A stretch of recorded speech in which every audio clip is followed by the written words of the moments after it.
بسم اللہ الرحمن الرحیم۔ وہ اب بھی بچوں جیسی حیرت اور خوشی کے ساتھ وہاں موجود ہر شے کو کھوجنے میں مصروف تھی۔ اس کی کھلکھلاہٹ اور شفاف ہنسی وہاں فضا کو ایک نئے رنگ سے سجانے لگے تھے۔ فضا میں یکدم ایک عجیب دل فریب سا ساز بجنے لگا تھا۔ وہ ٹھٹکی، پھر بے اختیار کھلکھلائی۔ اس کے ہاتھ سے ہاتھ چھڑاتے ہوئے اس نے اس راستے پر قدم آگے بڑھائے۔ پھر مرد نے اسے دونوں بازو ہوا میں پھیلائے رقص کے انداز میں گھومتے دیکھا۔ وہ بے اختیار ہنسا۔ وہ اس راستے پر کسی ماہر بیلرینا کی طرح رقص کرتی دور جا رہی تھی۔ اس کے جسم پر موجود سفید لباس اس کے گھومتے جسم کے گرد ہوا میں اب کسی پھول کی طرح رقصاں تھا۔ وہ اب آہستہ آہستہ ہوا میں اٹھنے لگی تھی۔ ہوا کے معطر جھونکے بڑی نرمی سے اسے جیسے اپنے ساتھ لیے جا رہے تھے۔ وہ اب بھی اسی طرح ہنسی رقص کے انداز میں بازو پھیلائے گھوم رہی تھی۔ وہ سیر زدہ اسے دیکھتا رہا۔ وہ اب کچھ گنگنا رہی تھی۔ فضا میں یکدم کوئی ساز بجنے لگا تھا۔ پہلے ایک، پھر دوسرا، پھر تیسرا، پھر بہت سارے۔ پوری کائنات یکدم جیسے کسی سمسی میں ڈھل گئی تھی۔ وہ اب بھی ہوا میں رقصاں تھی، کسی مخملی پر کی طرح۔ ہوا کے دوش پر اوپر نیچے جاتے وہ سیر زدہ اسے دیکھ رہا تھا۔ اس کی ساتھی رقص کرتے ہوئے ایک بار پھر اسے دیکھ کر کھلکھلا کر ہنسی۔ پھر اس نے اپنا ایک ہاتھ بڑھایا ہے، یا یوں جیسے اسے اپنے پاس آنے کی دعوت دے رہی ہو۔ وہ ہنس پڑا۔ وہ ہاتھ بڑھاتی اور وہ کھینچا نہ چلا آتا۔ وہ بھی اس کا ہاتھ پکڑے اب فضا میں رقصاں تھا، زمین سے دور، اس کے قریب، اس کے ساتھ۔ یکدم وہ رکی جیسے کائنات ٹھہر گئی ہو۔ وہ اب آسمان کو دیکھ رہی تھی۔ پھر یکدم آسمان تاریک ہو گیا۔ دن رات میں بدل گیا تھا اور رات دن سے بڑھ کر خوبصورت تھی۔ سیاہ آسمان خوبصورت چمکتے ہوئے ستاروں سے سجا ہوا تھا، ہر رنگ کے ستاروں سے، اور ان سب کے درمیان چاند تھا، کسی داغ کے بغیر روشنی کا منبع۔ دن کی روشنی اجلی تھی، سکون آور تھی، مدہوش کر دینے والی تھی۔ رات کی روشنی میں بے شمار رنگ تھے۔ کائنات میں ایسے رنگ انہوں نے کب دیکھے تھے، کہاں دیکھے تھے؟ زمین جیسے ہر رنگ کی روشنی میں نہا رہی تھی۔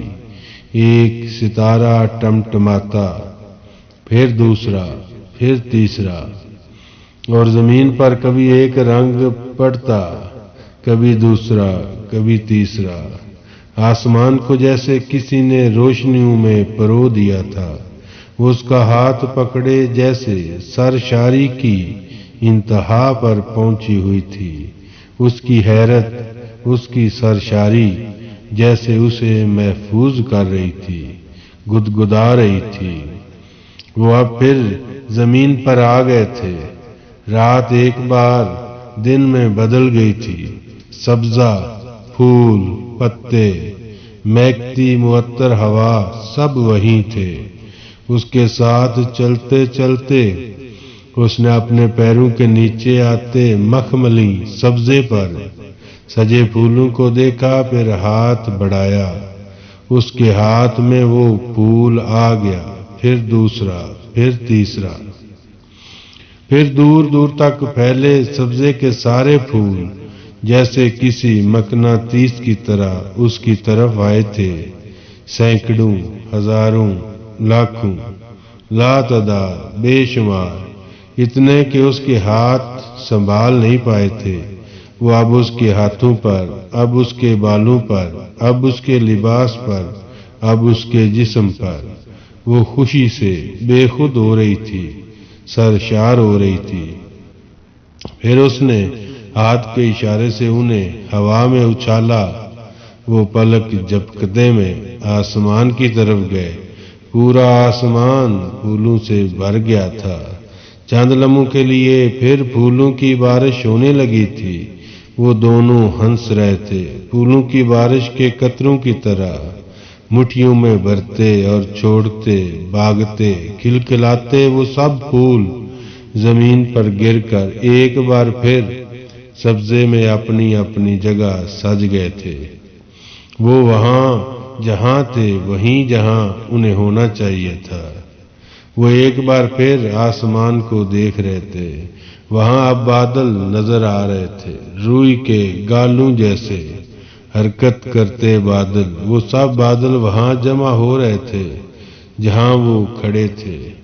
پھر اس نے آسمان پر بارش کا پہلا قطرہ دیکھا۔ اس نے ہاتھ بڑھا کر اسے اپنی ہتھیلی پر لیا۔ اس قطرے کو دیکھ کر دوبارہ ہنستے ہوئے آسمان کی طرف اچھال دیا۔ اس بار وہ قطرہ اوپر جا کر اکیلا واپس نہیں آیا تھا، وہ بہت سارے دوسرے قطروں کو ساتھ لے کر آیا تھا۔ بہت سارے نرم لمس کے گدگدانے والے قطرے۔ بارش برس رہی تھی اور وہ دونوں بچوں کی طرح ہنستے، کھلکھلاتے پانی کے ان قطروں کو ہاتھوں سے پکڑ کر ایک دوسرے پر اچھال رہے تھے۔ وہ بارش تھی، پانی تھا، مگر وہ قطرے ان کے بالوں میں ان کے جسم کو گیلا نہیں کر رہے تھے۔ وہ جیسے شفاف موتیوں کی بارش تھی جو ان کے ہاتھ اور جسم کی ایک جنبش پر ان کے بالوں اور لباس سے الگ ہو کر دور جا گرتے۔ سبزے اور پھولوں کے اوپر اب بارش کے شفاف موتی جیسے قطروں کی ایک تہہ سی آ گئی تھی، یوں جیسے کسی نے زمین پر کوئی شیشہ پھیلا دیا ہو اور وہ اس شیشے پر چل رہے تھے۔ ان کو اپنے سائے میں لیے وہ رکتے، ہاتھ ہلاتے، آسمان پر بادلوں کو ایک جگہ سے دوسری جگہ بھیجتے، پھر اپنی طرف بلاتے۔ وہ آسمان پر جیسے پانی سے مصوری کر رہے تھے۔ پھر جیسے وہ کھیل سے تھک گئی، وہ رکی، بارش تھمی، زمین سے پانی کے قطرے غائب ہونے لگے۔ پھر بادل، چند ساعتوں میں آسمان صاف تھا، یوں جیسے وہاں کبھی بادل نام کی کوئی شے آئی نہ ہو۔ وہ اب اس کا ہاتھ پکڑ رہا تھا۔ اس نے چونک کر اسے دیکھا۔ تمہیں کچھ دکھانا ہے؟ وہ مسکرایا۔ کچھ اور بھی؟ اس کی خوشی کچھ اور بڑھی۔ ہاں، کچھ اور بھی۔ اس نے اثبات میں سر ہلایا۔ کیا؟ اس نے بے ساختہ اس سے پوچھا تھا۔ وہ خاموشی سے مسکرا دیا۔ کیا؟ اس نے بچوں کی طرح اصرار کیا۔ وہ پہلے سے زیادہ پر اصرار انداز میں مسکرایا تھا۔ وہ اس کا ہاتھ پکڑے اسی نئے راستے کی طرف جا رہا تھا۔ پھر ان دونوں کو دور سے کچھ نظر آنے لگا تھا۔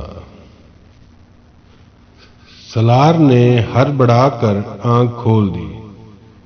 کمرے میں مکمل تاریکی تھی۔ وہ فوری طور پر سمجھ نہیں سکا کہ وہ کہاں ہے۔ اس کی سماعتوں نے دور کہیں کسی مسجد سے سحری کے آغاز کا اعلان سنا۔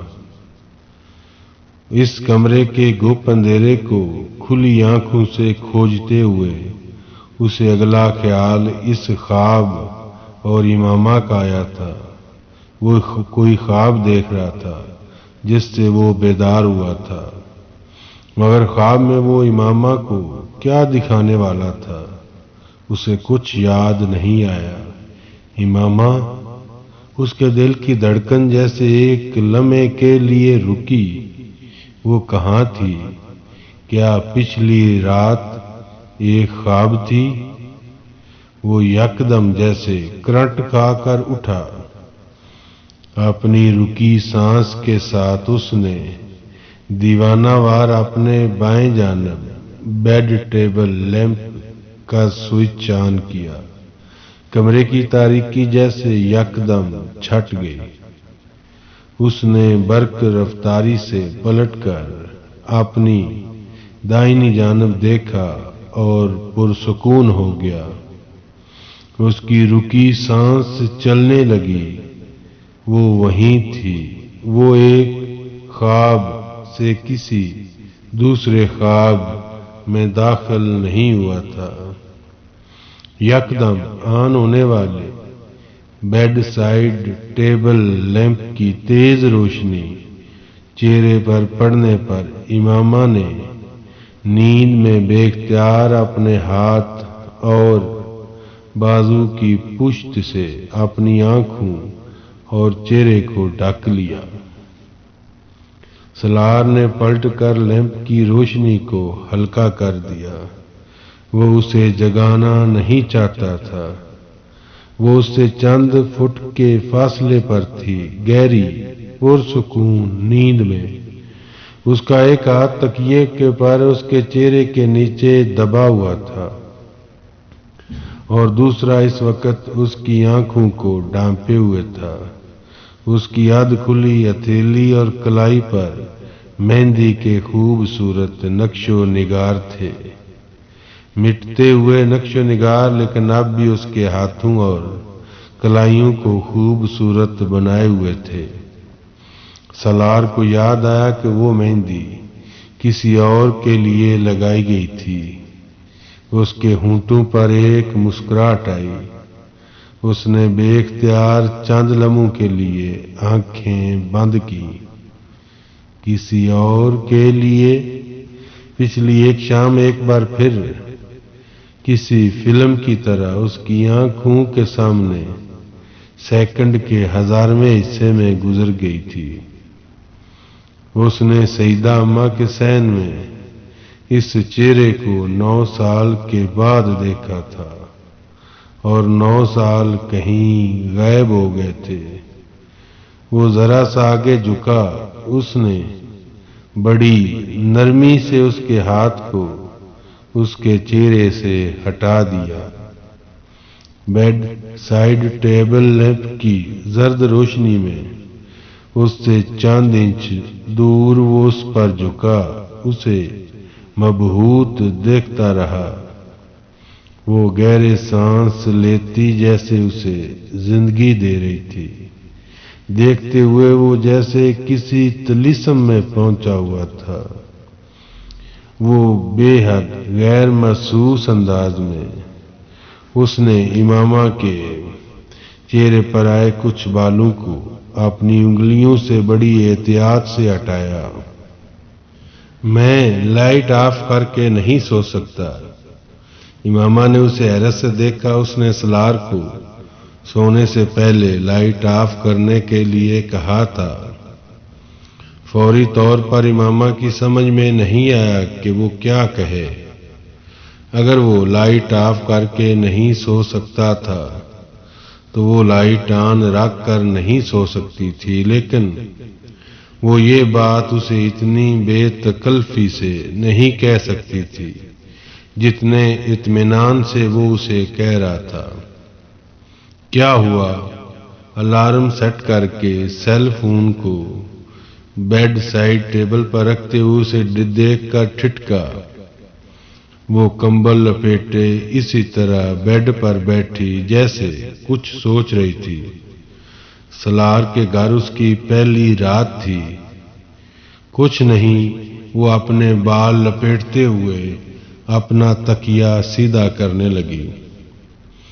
تم شاید لائٹ آف کر کے سوتی ہو؟ سالار کو اچانک خود ہی احساس ہو گیا تھا۔ وہ بستر پر لیٹتے لیٹتے رک گئی۔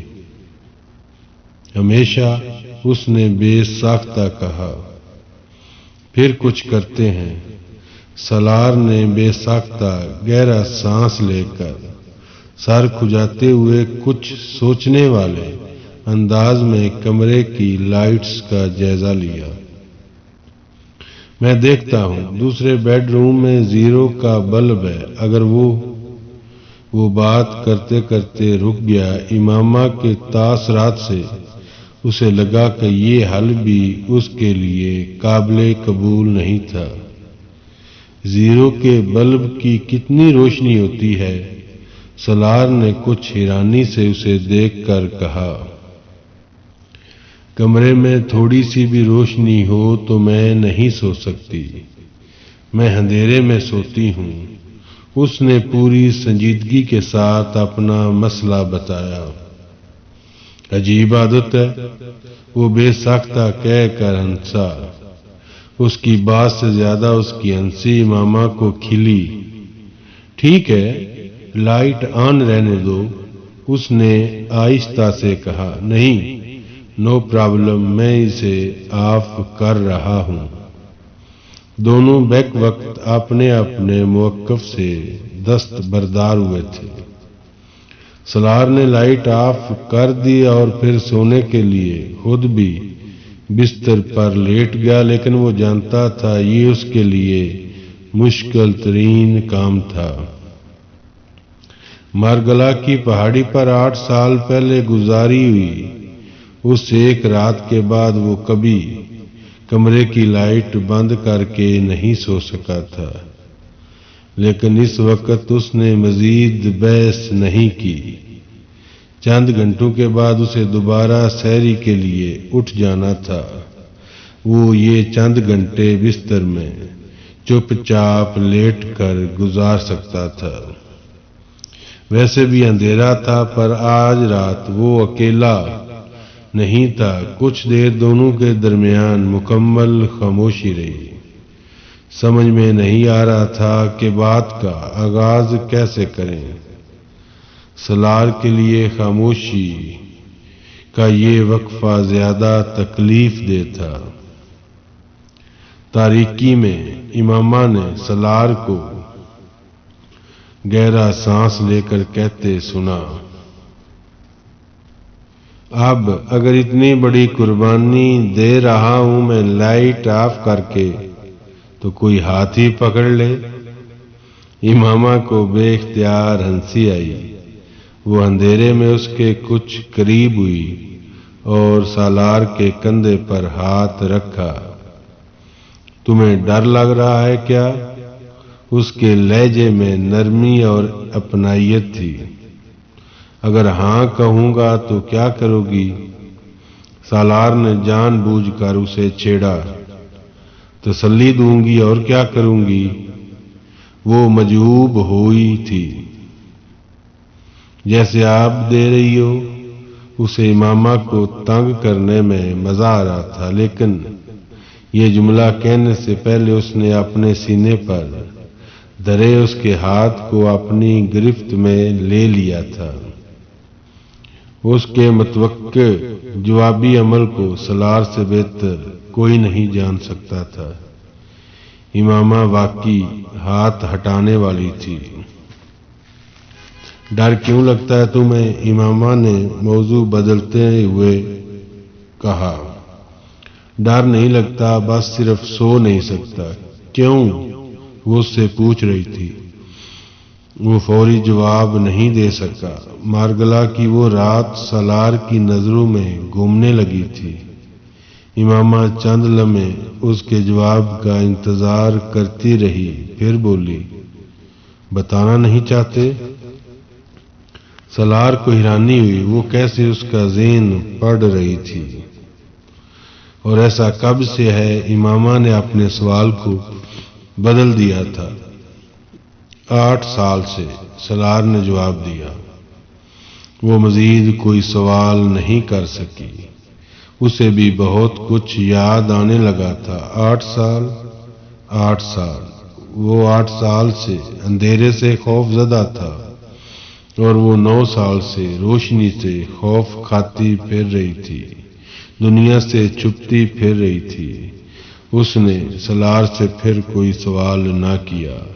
ایک دوسرے کے وجود میں پیوست کانٹوں کو نکالنے کے لیے ایک رات ناکافی تھی۔ وہ اب اس کے ہاتھ کی پشت کو چوم کر اسے اپنے بند آنکھوں پر رکھ رہا تھا۔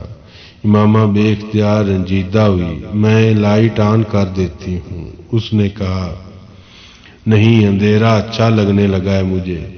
وہ اسی طرح اس کا ہاتھ اپنی آنکھوں پر رکھ کے بڑبڑایا تھا۔ بہت نرمی سے جھک کر اس نے امامہ کے چہرے کو اپنے ہونٹوں سے چھوا۔ وہ اس سے باتیں کرتا کس وقت سویا اسے اندازہ نہیں ہوا۔